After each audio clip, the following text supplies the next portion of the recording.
Ça clignote en rouge.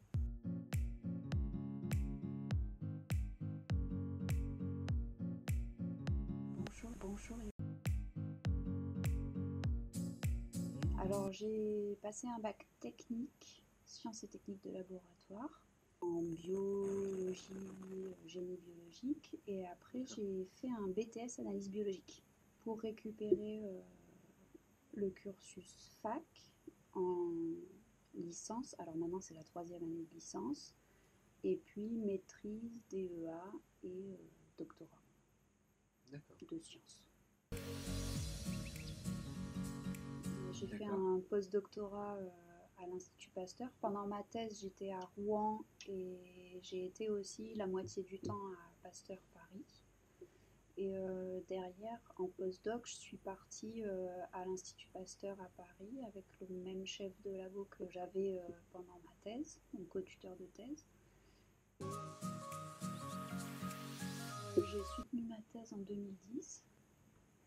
Une fois que j'ai soutenu ma thèse, pour expliquer pourquoi j'ai repris la recherche, je me suis retrouvée à faire des horaires de bureau et à commencer mon travail à 9h du matin et à finir à 17h le soir, sans ne plus rien avoir à faire chez moi, comme on peut avoir à faire des choses quand on est en fin de thèse, et donc à travailler beaucoup, et ça a été assez compliqué à gérer, d'avoir du temps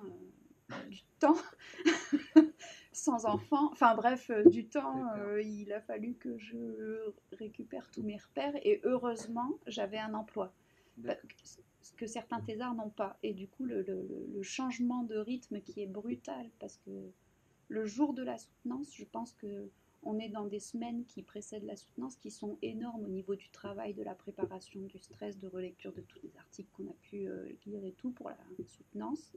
Et à la fin de la soutenance et du pot qui suit la soutenance, tout est fini. Enfin, vraiment, c'est terminé, quoi. Et donc, cette cassure a été très compliquée pour moi à gérer. Je me suis dit que j'étais très bien en routine, en me disant que ça me permettait quand même d'avoir une vie, de pouvoir monter une vie de famille, tout ça. Et au bout de quelques mois, la recherche me manquait énormément. Faire de la routine, c'était très bien et ça amène pas mal d'exemples de cas et tout, mais on n'a jamais le temps d'aller jusqu'au bout des choses. L'objectif de la routine, c'est d'identifier une bactérie, de savoir si elle est sensible ou résistante à l'antibiotique dans un service de bactériaux. Mais on n'arrive pas à aller plus loin, on n'a pas forcément le temps de pouvoir aller plus loin, les financements, tout ça.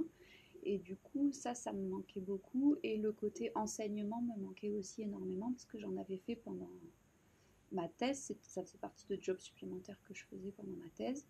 Et donc ça me manquait de me dire que toute ma vie, je serai de 9h à 17h au laboratoire, que j'arriverais pas à aller au fond des choses, et j'avais plein de questions qui commençaient à revenir, tout comme quand j'étais technicienne de labo, et que je pouvais plus faire d'enseignement. Donc là, j'ai recontacté mon ancien directeur de labo à Paris en lui disant que pour finir, j'avais bien envie de refaire de la recherche, parce que je lui avais dit précédemment que je voulais arrêter. Et il avait tout à fait respecté. Et donc au téléphone, il m'a fait comprendre qu'il m'accueillait les bras ouverts dès que je le voulais. Et donc je suis partie début 2011, du coup, très peu de temps après, mais ça m'a permis de... Début 2011, je suis repartie à Pasteur en quittant mon travail à l'hôpital, que j'avais eu pendant 5 ans, et en commençant mon postdoc qui n'a duré que 16 mois, vu qu'en septembre 2012, je suis arrivée ici. On est aussi un labo rattaché à l'hôpital. On fait partie d'une grosse unité de recherche, INRA, université, mais notre labo de recherche là, où vous êtes dans les locaux, est aussi lié à l'hôpital parce que la plupart des chercheurs du labo sont hospitalo-universitaires. Donc ils sont biologistes dans la routine hospitalière et du coup nous parlent de cas qu'ils ont eus. Et donc ça permet aussi de renouveler un petit peu les cas que j'ai pour les cours.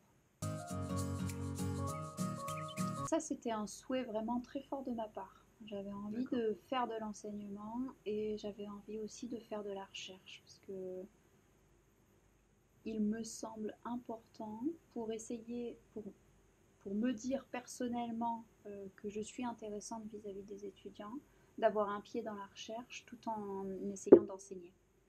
Parce que je trouve par rapport à ce que j'ai pu avoir comme type d'enseignement quand j'étais étudiante à la fac,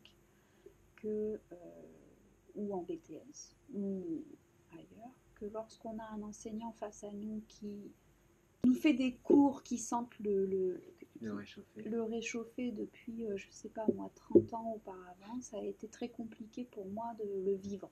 Et bon, je m'en suis sortie voilà, par d'autres moyens que de travailler le cours en lui-même. Mais du coup, c'est ce que je ne voulais pas faire pour, que du théorique, pour mes étudiants à moi. Après, on ne peut pas plaire à tout le monde, mais ce type d'enseignement ne me plaisait pas et j'aimais beaucoup enseigner. Moi, le fait d'essayer d'imager les choses, c'est important et ça permet aux gens, sur des concepts hyper théoriques, de retenir. En essayant d'imager au mieux et de trouver quelque chose qui permet d'appliquer ce qu'on est en train d'expliquer. C'est quelque chose qui me plaît depuis très longtemps et j'ai enseigné pendant ma thèse, pendant le DEA, et aussi loin que je me rappelle, j'ai toujours voulu expliquer les choses et comprendre comment est-ce que ça pouvait fonctionner. Le fait de voir dans le regard des étudiants comme ça, et puis d'un coup, ça y est, et ben, je me dis, bah, génial, ça y est, j'ai fait passer mon message, quoi. Et c'est tout ce qui m'intéresse. Période d'enseignement hyper forte. Et il y a d'autres moments où c'est plus libre, comme là, ça va m'arriver très bientôt, parce que là, c'était mes derniers cours presque avec les 3e années de licence. Et puis, je vais être beaucoup plus disponible et au laboratoire à partir de mardi, parce qu'il y a encore les réunions et tout. Mais, et du coup, là, je peux commencer à lancer des manips parce que je sais que je suis au laboratoire. Mais depuis septembre, j'aurais rien pu lancer cette année. Avec cette année, vous tombez dans une nouvelle maquette. Du coup, j'ai eu énormément de nouveaux cours à préparer et j'ai voulu amener une manière différente de voir les choses par rapport aux enseignements que je fais maintenant depuis 2012 pour améliorer les enchaînements différents, qu'est-ce que j'ajoute, je supprime et tout, et ça prend du temps. Création de TP.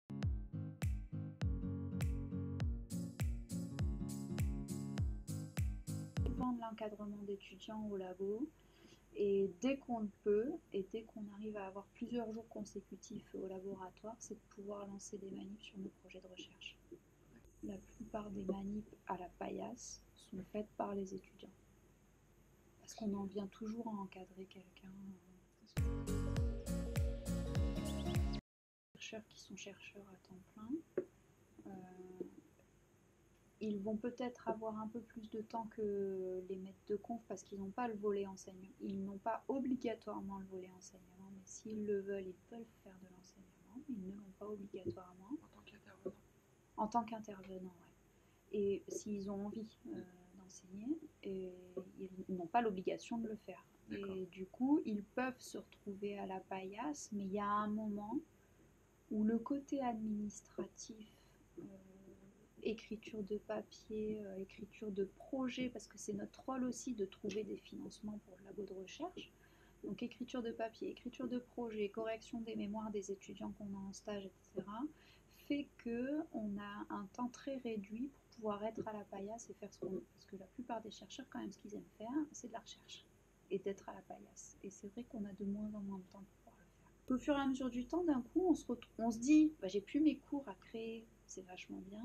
Mais en fait, il y a d'autres trucs qui s'ajoutent et qui font que pour finir, on arrive à trouver de moins en moins de temps pour faire de la recherche. Donc 3 chercheurs ou étudiants en thèse vont pouvoir travailler dans ce labo-là. Et on retrouvera systématiquement dans chacune des pièces un frigo, un congélateur pour avoir ses propres stocks. Ses stocks de labo. Donc un jeu de pipette, tout ça. Enfin bref, voilà. Il y a de quoi travailler pour 3 personnes. Vraiment, c'est équipé pour 3 personnes avec le matériel de base. Par petite pièce de labo. coup, on a voulu, en se rapprochant du master Mabio et biotechnologie et droit, donner l'opportunité aux étudiants d'avoir d'autres types d'enseignements que ceux qui étaient fondamentalement biologie, infectiologie, beaucoup plus larges, mais qui leur permettaient d'ouvrir d'autres portes en cas de recherche d'emploi, avec des bases qui n'ont rien à voir avec la biologie, mais qui sont, et on le trouve encore aujourd'hui, importantes pour trouver un emploi au marché du travail. Notamment la gestion de projet, tout ça c'est important de savoir un petit peu comment tout ça se fait et comment s'organiser pour faire les choses. Pour nous c'est quelque chose de très bien, le master qui existe aujourd'hui. Donc je trouve que c'est une réussite quand même. D'accord. Vraiment je trouve que c'est une réussite. Et on ne pourra faire que mieux les années suivantes parce qu'on aura déjà ce premier